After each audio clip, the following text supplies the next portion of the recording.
we're supposed to be checking these every week along with the batteries and everything. So get you a good pressure gauge. And if you look on the side of your tire, it's going to tell you your recommended pressure. So if you have this, and this is one of the most common golf cart tires, these things are rated for 22 pounds, 22 psi. So we're going to see what we got in this one. And so you want to maintain the proper pressure. So this one's at 21 pounds, which is fairly acceptable. Okay, if you're plus or minus a pound or two, you're going to be okay. But I'll be honest with you. This is on the back end. This is where Rogelio carries all his tools and equipment and everything. So it's got a little extra weight. So I like to run just a couple extra pounds on these back tires to kind of compensate for that extra weight. A couple pounds, like literally a couple pounds, like 25 at the most.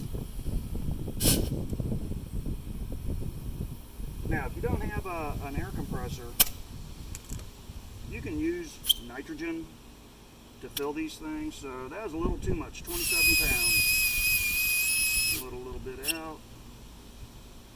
And so what happens, there we go, 25 pounds on the dot. So I'm going to go around and check the rest of these. But what we're looking at is the wear pattern on the tire, okay? So if you notice that the center of the tire is wearing out a lot quicker than the outsides, you're overinflated. That's what's causing that. Or if you're wearing out on the outsides much more than you are on the inside, you're underinflated, okay? And it's just wearing out your tire unevenly. And of course, that's shortening the life. I just looked at this thing, and let's go over here. We look at this tire, and it's pretty even, okay? It's a little bit less here on the inside, but it's pretty good everywhere else. And then we come to this one. And this one, I mean, it's wearing out a lot more here on the inside than it is on the rest. And that is not an inflation issue. This is an alignment issue on this golf cart. And unfortunately, I mean, you look at it, it's a non-adjustable. I mean, you can adjust the toe, but that's really not what's causing this problem. I think the camber on this one is off a little bit.